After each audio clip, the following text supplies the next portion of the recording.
الحمد لله رب العالمين،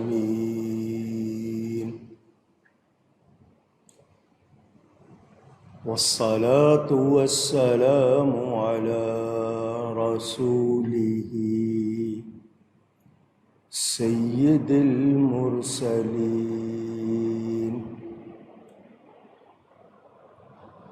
رحمة للعالمين، خاتم النبيين، شفيع المذنبين، سيدنا ومولانا محمد رسول رب العالمين، وعلى آله وصحبه أجمعين. أما بعد، فأعوذ بالله من الشيطان الرجيم. بسم الله الرحمن الرحيم. اتل ما اوحي اليك من الكتاب واقم الصلاه ان الصلاه تنهى عن الفحشاء والمنكر ولذكر الله اكبر واللہ یعلم ما تصنعون. صدق اللہ العلی العظیم. محبت کے ساتھ ایک مرتبہ دروشی پڑھ لیجئے. اللہم صلی علی سیدنا و مولانا محمد معدن الجود والکرم وآلہ وصحبه وبارك وسلم. الصلاة والسلام عليك يا رسول الله، الصلاة والسلام عليك يا حبيب الله، الصلاة والسلام عليك يا رحمة للعالمين، وعلى آلك وأصحابك يا شفيع المذنبين. حمد و صلاۃ کے بعد قرآن کریم کی سورۃ العنکبوت کی تفسیر کا بیان جاری ہے. 21ویں پارے کی پہلی آیت اور سورہ عنکبوت کی 45ویں آیت یہ گزشتہ جمعے بھی پڑھی تھی. آج بھی اسی حوالے سے کچھ گفتگو کروں گا. اللہ تعالی مجھے حق بیان کرنے، ہم سب کو حق سن کر اس کو قبول کرنے، اس پر عمل کرنے اور اس پر قائم رہنے کی توفیق عطا فرمائے.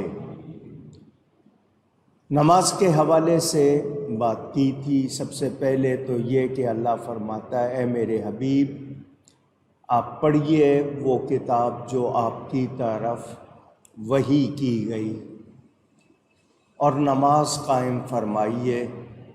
بے شک نماز منع کرتی ہے بے حیائی اور بری بات سے، اور بے شک اللہ کا ذکر سب سے بڑا ہے اور اللہ تعالی جانتا ہے جو تم کرتے ہو. قرآن کریم کی تلاوت اور نماز کے حوالے سے کچھ باتیں آپ سے کر چکا. قرآن اللہ تعالیٰ کا کلام بے مثل بے مثال، پوری دنیا میں کائنات میں اس جیسی کوئی کتاب نہیں. آپ کسی کتاب کو ایک بار، دو بار، تین بار پڑھ لیتے ہیں، پھر اکتا جاتے ہیں۔ قرآن جتنی بار پڑھیں آپ کو نیا مزہ آتا ہے، لطف آتا ہے۔ محبت والے شوق سے پڑھتے ہیں، بہت پڑھتے ہیں۔ قرآن کے ایک معنی ہی بہت زیادہ پڑھا جانے والا کلام اور کتاب۔ یہاں کتاب کا ذکر عربی میں کتاب لکھی ہوئی چیز کو کہتے ہیں، کیونکہ اس کو لکھا گیا ہے، اس لیے یہ کتاب اللہ کی طرف سے آئی ہے، کسی انسان کا کلام نہیں، یہ رب تعالیٰ کا کلام ہے، بے مثل ہے، بے مثال ہے۔ اس قرآن میں ہر شے کا روشن بیان ہے۔ جس پر نازل ہوئی یہ کتاب وہ اللہ کی عطا سے سب سے زیادہ جاننے والے، اور پھر جس پر کرم ہو جتنا اتنا وہ جانتا ہے۔ بہت سے لوگ قرآن پڑھتے ہیں مگر ان کے حلق سے نیچے نہیں اترتا، کیوں کہ ان کے سینے میں ایمان کی وہ قوت نہیں جو ہونی چاہیے، جیسا ایمان ہونا چاہیے وہ نہیں۔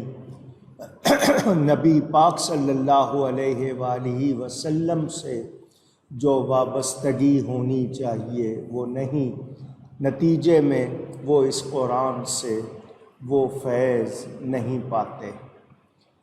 یہ قرآن شفا بھی ہے، ہدایت بھی ہے، رحمت بھی ہے، نور بھی ہے۔ یہ تمام علوم کا سرچشمہ بھی ہے۔ اس میں جتنا غور کریں، جتنا زیادہ اس میں آپ اپنے آپ کو لگائیں، اتنے ہی اسرار آپ پر کھلتے ہیں۔ وَأَقِمِ الصَّلَاةَ اور نماز قائم فرماؤ۔ نماز ہمارے لیے بہت اہم، جگہ جگہ قرآن میں اس کا بیان ہے۔ اسلام کے 5 ارکان میں گواہی کے بعد اللہ کی وحدانیت، نبی کی رسالت کی گواہی کے بعد نماز ہے۔ یہ یوں سمجھیے، یہ عبادات کا مجموعہ کہہ لیجئے، اس میں بہت کچھ ہے۔ بے شک نماز منع کرتی ہے بے حیائی اور بری بات سے۔ ایک انسان اپنے آپ کو پاکیزہ رکھتا ہے نماز پڑھنے کے لیے، بدن بھی پاک، لباس بھی پاک، وضو بھی کرتا ہے، مسجد کی طرف چل کے بھی جاتا ہے، ہر قدم پر اسے یہ احساس۔ تو اگر وہ اس کو اپنے اوپر طاری کر لے اور اس کو سمجھ لے تو پھر وہ بے حیائی اور بری بات سے بچتا ہے۔ وہ لوگ جو نماز پڑھ کے بھی برائیوں میں ہیں، اس کا مطلب یہ کہ کہیں ان میں کمی ہے۔ نماز ضرور فائدہ کرتی ہے کیونکہ اللہ کا فرمان ہے۔ اب اس نماز سے مراد کون سی نماز ہے؟ 5 وقتہ نماز ہم پر فرض ہے۔ مفسرین فرماتے ہیں جو اہل محبت ہیں وہ کہتے ہیں کہ یہ الف لام عہدی ہے، تو معنی یہ ہوگا کہ اس نماز سے مراد وہ نماز ہے جو نبی پاک صلی اللہ علیہ وسلم نے قائم فرمائی۔ وہ جیسی نماز پڑھتے کوئی نہیں پڑھ سکتا۔ ہم پابند ہیں، ہمیں کہا گیا جیسی مجھے پڑھتے ہوئے دیکھو ویسی پڑھو، تو ہم پڑھتے ہیں۔ میں نے کئی مرتبہ آپ کو سمجھانے کے لیے مثال دی ہے، آگ کو پانی سے بجھاتے ہیں، پانی صاف ہو تو بھی آگ بجھ جاتی ہے، پانی گدلا ہو تب بھی آگ بجھ جاتی ہے۔ اگر ہماری نمازیں صاف پانی نہ صحیح پڑھتے رہنا ہے، کیونکہ ضرور آگ بجھائے گی۔ نماز عبادات میں سب سے افضل ہے، اور پھر اس کے بعد اللہ کا ذکر، اللہ کی یاد۔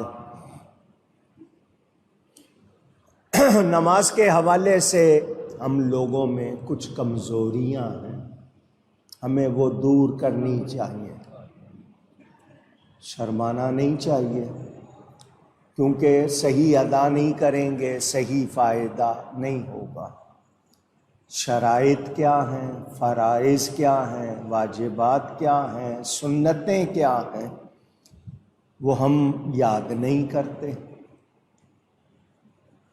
کیسا لباس ہونا چاہیے اس کا بھی خیال نہیں رکھتے، کس کی بارگاہ میں کھڑے ہیں یہ بھی خیال نہیں رہتا۔